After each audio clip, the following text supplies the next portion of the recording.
Good morning. Welcome to Statistics, Tuesday, 4/14. Today we're going to be looking at distribution of the sample proportion. And let me get my pen working here. All right.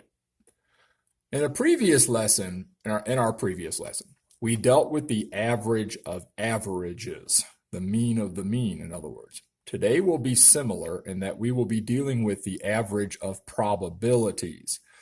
Remember, with a normal distribution curve, probabilities are determined by considering the area under the curve. This area is also called the proportion. So when you hear me use the word proportion, you're talking about that area, which is the same thing as your probabilities. So if this shaded region from 105 on this normal distribution curve, if that shaded region is from 105 on, what's in red, is 16% of all of that area, okay, of all the area under the curve everywhere, the proportion of the shaded area is 0.16. The probability of selecting a value of 105 or higher, okay, as anything in there would be 16%. Copy this new formula down. Okay, sample proportion, it looks just like the probability idea, okay, because it is. It's just the idea of it's got a hat on it because it's a sample, okay, versus the entire probability. It's done just the same way as any other probability. So try this problem on your own. Pause the video.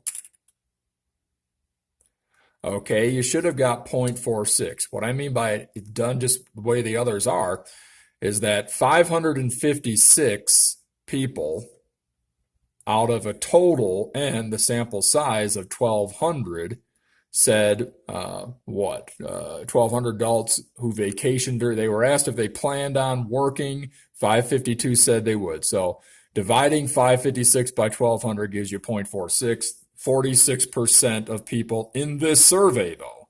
That's why it's a sample idea. It's just in this survey said that they would. A second survey, however, might reveal that only 527 out of 1,200 plan to work during their summer vacation. Someone might take a third survey and reveal 571 out of 1,200. What's happening here? With all these different proportions, we could get an idea of the shape, center, and spread of this sampling distribution of the proportion. See, I sample a group of 1,200 and 527 say they're going to work. Sample another group of 1,200, 571 say they're going to work. So in other words, my proportion is different every time. It's close, but now I can get an average, you might say, of all the proportions. So maybe enough trials. If I kept doing a whole bunch of trials of 1,200 people and interviewing them, enough trials would show that about 0.458 is the average proportion with a standard deviation of 0.03. Based on a Gallup study, 76% of Americans believe that the state of moral values in America is getting worse. So that's the given probability, so to speak. Describe the sampling distribution of the sample proportion for a sample size of 10 if 2,000 groups of 10 are surveyed. Now remember, the average should be 76, or I should say the probability should be 76, but I'm not always going to get 76 by interviewing 10 people. For instance, I might interview 10 people and 70% of them, not 76% of them, say they believe the state of moral values is getting worse. I might interview another group of 10, and this time only 60% of that 10, etc., all the way down to the 2,000 group that I interview might be a group of where 90% of them are. But again, we just know that with a given probability, 76% of Americans believe, so it should be somewhere reasonably within all that. Well, what do you think we're going to do with all of these? These are all a bunch of averages of just groups of 10, okay? So if I were to plot this data, we would find that the data skews left, Okay, the mean proportion is still 76%. Okay, that's what we know it is. The mean or of any group or of all Americans, I should say. Yeah, back here. That's your mean percentage there. But the standard deviation based on my groups of 10, if I plot all that, my standard deviation is 0.136. It's not necessarily the same as what it was here, which wasn't given, which is fine. That's the point, is that the standard deviation is going to change each time here. Okay. So based on our previous lessons, can you predict what this distribution now is going to look like? Okay. Of the sampling proportion, what it will look like if we increase our sample size to 25. Do you remember what happened as we got a larger sample size? Okay. It starts to get even more towards the center now if you get a larger sample size. So if we ran a simulation with n being 25 and were to plot this data, we would find that the data still skews to the left, but not as far to the left as when it was on 10. There's a much longer drag there to the left than there is on this one using 25. And, the mean proportion is still 76%, but the standard deviation has changed, okay? Based on our previous lessons, can you predict what the distribution of the sampling proportion will look like if we increase our sample size to 60? Hint, hint. Remember that word 30 we talked about before? Okay, this data is now approximately a normal curve with still a mean of 76%, but the standard deviations change, and it's becoming more normal. So as your sample size gets bigger, your data starts to become more of a normal distribution curve. And that's what this says here. For the sampling distribution of a sample proportion, the standard deviation will get smaller. So your standard deviation is changing as the sample size n gets larger. The mean will remain the same. So copy this new formula here, because that's how we figure out the standard deviation based on our sample size and our given probabilities. Okay. At this time, use the standard deviation formula to verify all three of the standard deviations involving our moral values information. Well, the mean proportion was always 0.76, so that's going to be P. Okay, your probability should be 76%, but you're grabbing a different group each time. All right, so that being said, you're going to be putting in a different n value. So let's go ahead and do it like this. I would put in P being 0.76 in your calculator, times it by 1 minus 0.76. That's going to be 0.24, okay? I would hit enter first, then I would hit divide by 10. Then I would hit enter and do second function square root of the answer. And I see in my calculator 0.135, okay? The other one should work out too if you put in 25 and 60. Pause the video though to make sure that you're knowing how to use this formula. Okay, for this model, the sampled values must be independent. One outcome cannot affect the outcome of another. And for this independence to occur, sample sizes must be no more than 5% of the population. That's one of those key points. So copy this at this time. And recall this as well. NP times 1 minus P greater than or equal to 10. That means the distribution will be approximately normal or create a bell shape. Now, that being said, based on a Gallup study, 76% of Americans believe that the state of moral values in America is getting worse. Describe the sampling distribution of the sample proportion for samples of size n equals 80. First question we ask, is the sample size less than 5% of the population? You might say, well, how do I know? Well, my sample size is 80. The U.S. population is 300 million, okay? I think it's 325 million. Okay, it's, huge. So 80 is obviously less than 5% of the population. Will the distribution of the sample size be approximately normal? We always ask that. Well, if you put in 80 for n and you multiply by the probability of 0.76 and you multiply that by 1 minus 0.76, which is 0.24, that number will be greater than or equal to 10. It should come out to 14.592. I'm going to let you pause the video and do question 3 on your own. Okay, you should have got 0.76. Remember, the mean stays the same.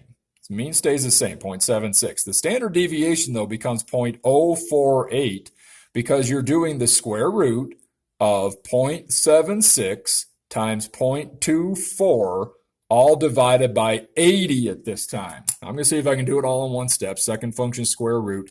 Just be careful. You want to put in parenthesis underneath your square root key. 0.76 parenthesis times 0.24, close the parenthesis, hit divide, hit 80, then hit enter. And yes, I'm seeing in my calculator 0.0477, which would round to 0.048.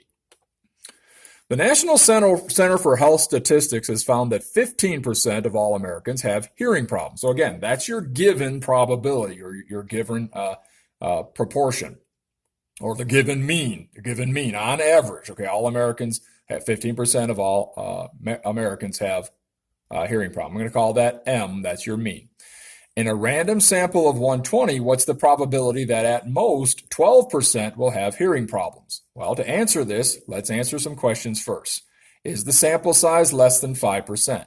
Is 120 less than 325 million? Yes.